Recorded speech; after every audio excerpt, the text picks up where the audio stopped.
Et le bonsoir, alors aujourd'hui on se retrouve pour une petite vidéo sur le chevalier qui, un peu comme le gluco, se trouve être une classe qui est relativement à l'arrière niveau des tops pour à peu près tout. Cependant elle est quand même meilleure que le gluco, euh, sauf peut-être en termes de vitesse, ça je ne sais pas trop. Je sais juste que voilà, c'est une relativement une bonne classe. Je vais essayer un truc rapidement. Ouais, c'est vrai, je peux pas. C'est de vérifier si par hasard. Je crois que c'est supercharge. J'ai un doute, alors je vais vérifier. Ça doit être ça. Oui, c'est ça. Je vais quand même le mettre. Voilà. Hop. Donc, je me trompe, ça doit fonctionner, je pense. Ouais, ça fonctionne. Ok. Donc concrètement, comment on build ce chevalier? On a deux options. On a une option plutôt tournée DPS qui sert pas vraiment à grand chose, mais en même temps, euh, il tape plutôt fort le filou, hein, ça paraît pas, mais avec les buffs qu'il a eu, plus l'ajout de son ancien passif, rétribution qui fait que dès qu'on se fait taper, on peut infliger des dégâts supplémentaires. Donc ces effets se cumulent jusqu'à 3 fois en plus, donc enfin ça augmente pour chaque cumul, voilà, comme c'est marqué. Euh, c'est quand même absolument insane, moi j'ai envie de dire. Le chevalier il est super fun à jouer maintenant. J'ai envie de dire, il y en a beaucoup qui me diront qu'il l'a toujours été, ou alors il y en a qui vont me dire qu'il l'a jamais été. Mais petite anecdote, à la base, le chevalier, je l'ai jamais joué sans gemme de classe, et je comptais pas non plus le jouer avec la gemme de classe. Et je pensais que ça n'arriverait jamais, jamais, même avec le rework. Enfin, le rework. Ils ont changé la gemme de classe plusieurs fois, ils l'ont buff et tout. Même comme ça, même sans, c'est plus rentable. Le fait est que maintenant, je suis tenté de dire que c'est rentable de jouer avec la gemme de classe. On va parler un peu de ça. Donc, globalement, comment on joue le chevalier? Bah, il va se jouer avec de la vitesse d'attaque, ça c'est très très clair. Il va se jouer donc avec de la vitesse de déplacement. Euh, Pourquoi avec de la vitesse de déplacement? Bah parce que en fait maintenant c'est un farmer, mais en même temps c'est aussi un DPS médium, on va dire. Donc c'est libre à vous de savoir si vous voulez mettre vitesse d'attaque plus dégâts critiques ou alors vitesse d'attaque et vitesse de déplacement. Les deux sont possibles. Euh, Voilà, après, c'est à vous de faire le choix. À savoir que il faut, enfin, c'est mieux en tout cas d'avoir, si vous faites un full DPS, c'est mieux d'avoir une épée en régène d'énergie et une bague en régène d'énergie.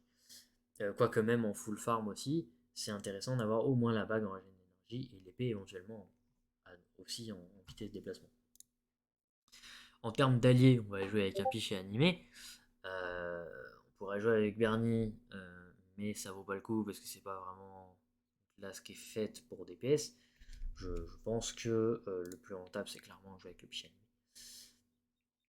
Au niveau de la sous-classe, j'ai pratiquement toujours pris l'ancien lunaire, mais je suis maintenant beaucoup à nouveau tenté par la sous-classe du gluco.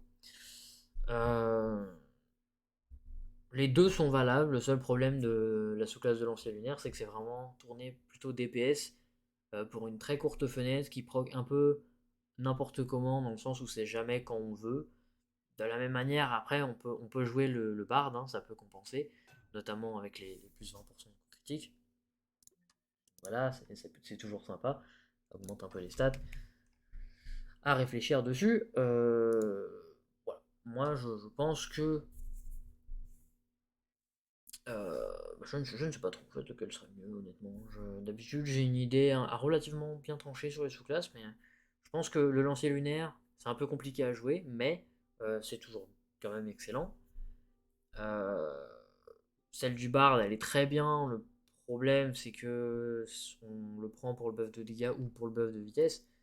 Et le buff du gluco fournit un peu les deux, et il fournit de la vitesse d'attaque avec, plus un brin de stabilité, même si ça sert pas à grand chose. Alors que bah, le Bard, il sert dégâts plus vitesse de déplacement, mais pas les deux en même temps. Et il donne pas de vitesse d'attaque. Mais par contre, il donne des dégâts critiques. Donc c'est à vous de voir entre les deux. Moi, je serais tenté de prendre le gluco.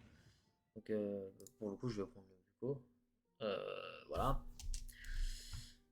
Au niveau de la perma, je vais parler de la perma en premier. J'ai pas de perma là, mais je pense que le mieux ce serait de partir sur une perma vitesse de déplacement avec peut-être des sauts. Bon, après, je dis des sauts, mais ça peut être n'importe quoi, hein, vraiment. Euh, le but, c'est d'aller ou vers des sauts ou de la régène d'énergie, ou alors encore de l'attaque speed. Les deux sont plausibles. La régène d'énergie, je pense pas que ce soit nécessaire. Mais bon, si vous êtes un peu short, ça peut être bien. Je pense que vraiment les sauts, c'est la meilleure option au niveau de la stat passive. Après, vous pouvez très bien prendre contenance de flasque, pas de problème. Je pense que la vitesse d'attaque, c'est bien. Après, voilà, ça dépend.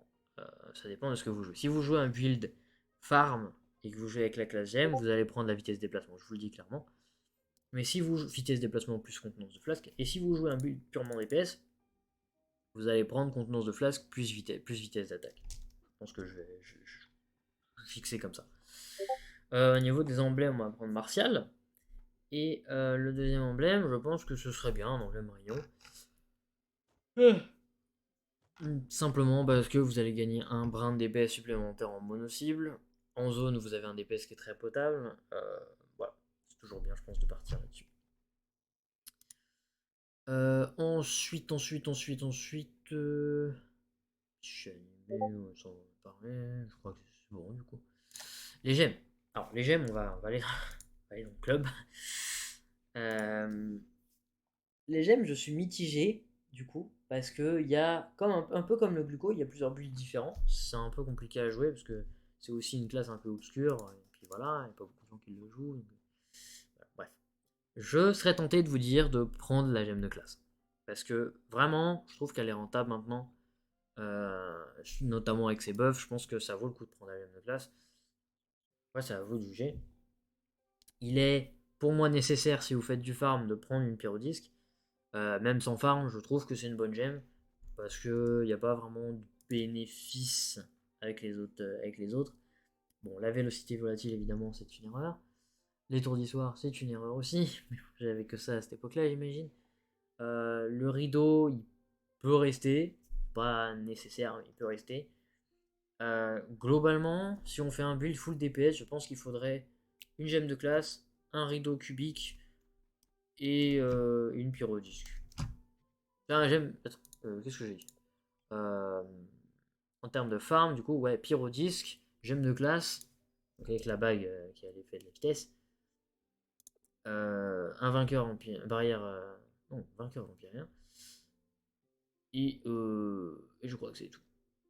En termes de full DPS, par contre, ce sera malédiction incisive, barrière démente. Je serais tenté de dire pyrodisque quand même. Et, gemme de classe. Voilà. C'est un peu bizarre, hein. J'avais beaucoup plus d'idées. J'ai l'impression que j'avais beaucoup plus d'idées et beaucoup plus de hype dessus. Euh, mais au final, au niveau des gemmes, il me semble que c'est un peu free en fait. J'aime bien en fait quand les classes en général ont des gemmes qui sont vraiment spécifiques entre guillemets à elles et où c'est vraiment de très loin la meilleure. Mais honnêtement, il n'y a pas énormément de différence si vous prenez une autre gemme quoi. Ce que je veux dire, à part la pyrodisque pour farm et la gemme de classe qui est devenue maintenant, à mon avis, vraiment vraiment très utile. Notamment avec le passif de rétribution, d'alterner entre le passif et la charge. Je pense que c'est bien comme ça. Il n'y a pas forcément d'énormes bénéfices à jouer avec des gemmes très précises. Bon. Ce que je dis, c'est effectivement, si vous voulez full DPS, gardez à l'esprit, il vous faut au moins une malédiction incisive, votre gemme de classe dans tous les cas. Vous pouvez jouer sans, parce qu'il y aura toujours donc la charge qui est relativement rentable en termes de vitesse. Hein, voilà. Une médiane de 200 ms si on gère bien. C'est pas non plus évident à faire, mais voilà. J'espère que ça vous aura été utile. Pour le coup, si vous avez une question ou quoi, n'hésitez pas. J'ai pas été très clair sur cette vidéo parce que malgré tout, c'est un peu flou encore. J'avais beaucoup réfléchi et au final, j'ai encore quelques petites hésitations.